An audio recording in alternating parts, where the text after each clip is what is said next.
You'll probably be surprised to hear that hunger and homelessness are growing problems for thousands of college students across this country, particularly among those who are the first in their families to pursue a degree. This is forcing some universities to figure out new ways of keeping low-income students in school. Jeffrey Brown has the story from the University of California, Berkeley, as part of our weekly education series, Making the Grade. Oh, darn, these tortillas are not very good.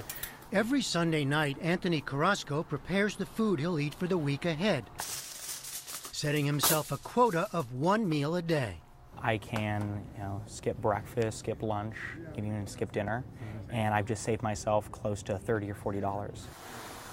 I, like many folks, come to college to get out of poverty. Really thought that was the end of the line when we got the admission letter. Fortunately, it wasn't. Anthony is a junior at the University of California, Berkeley, one of the nation's leading public universities. And he's the first in his family to attend college. It was hard to get in and now hard to stay in, but maybe not for a reason many people have considered. You're expecting long nights in the libraries and tough exams, but what we're really facing is, sleepless nights worrying about rent and really distracting lecture halls when you just can't stop thinking about food. Today, almost a third of all students entering 2- and 4-year colleges are first generation. They're more likely to be minorities and come from low-income families. And by the estimate of one advocacy group, more than half of them lack reliable access to food, and that contributes to their lower graduation rates. Many years ago, I myself was a student here at Berkeley. I was fortunate enough to have the means so I could concentrate on my studies, my grades, and yes, the fun side of college life. But more and more these days, many students find they have to worry about more basic needs, including food and shelter. A beautiful campus, world-class academics, and now a new reality. Is there any stock on Friday? We're going to restock on Friday. So everything is going to be here on Friday. A campus food pantry, where twice a month students can stock up on staples. The University of California system has worked hard to bring in first-generation, low-income, and what are called non-traditional students, such as veterans and those with families. But more work is required to help these students survive and graduate.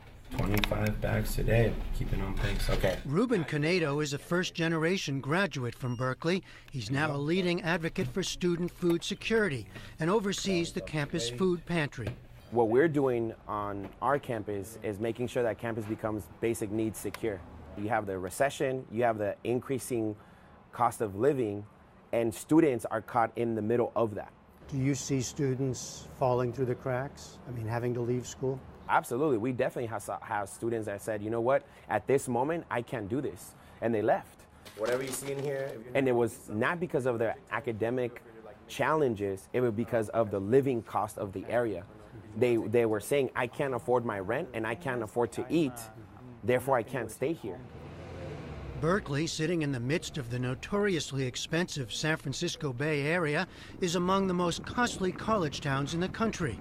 Financial aid can cover tuition and books, but sometimes it's not enough for rent or food. And for some students, there are barriers beyond money. When you get here, you're also coming into a higher level of academia that especially sometimes more non-traditional students are not used to. TJ Dunavant is another first-generation student and a mother of 5. After serving in the Army Reserve, she decided to earn a degree. But she struggled to catch up to her classmates. You're reading all new material that you're not familiar at all with, and so it takes a lot to be able to, get that in. Have you had times where you think you couldn't get by, you might have to drop out of school? Yes, when I don't understand exactly where to go to get the help. There are times like that, but now that I'm in my 3rd year, I know where to go to get the help. How are you? I'm good. Good to see you. Come on in. TJ regularly meets advisors at Berkeley's Educational Opportunities Program, a campus resource for disadvantaged students. What's going on? How's the beginning of the semester been so far? It hasn't been bad. I feel like I'm doing better at keeping up. Yuki Burton is another Berkeley graduate who now works to help those who followed. I have students who are living day by day, again, in that surviving model. and thinking about how do I meet tomorrow's need and not thinking about my long-term wellness. It's actually just earlier this morning, a student who told me they were skipping meals, and they didn't realize that they had been skipping meals until they verbalized it with me in a session. Having talked to so many students and worked with them, what separates those who make it from those who don't? Community and support. I think to some folks that sounds very trivial, right? Like it's not a concrete resource, but it's really having a group of peers, of staff, of faculty who understand my story and who get it, that they don't have to over-explain themselves. The person that's experiencing these things might be sitting next to you in class and you might not even realize.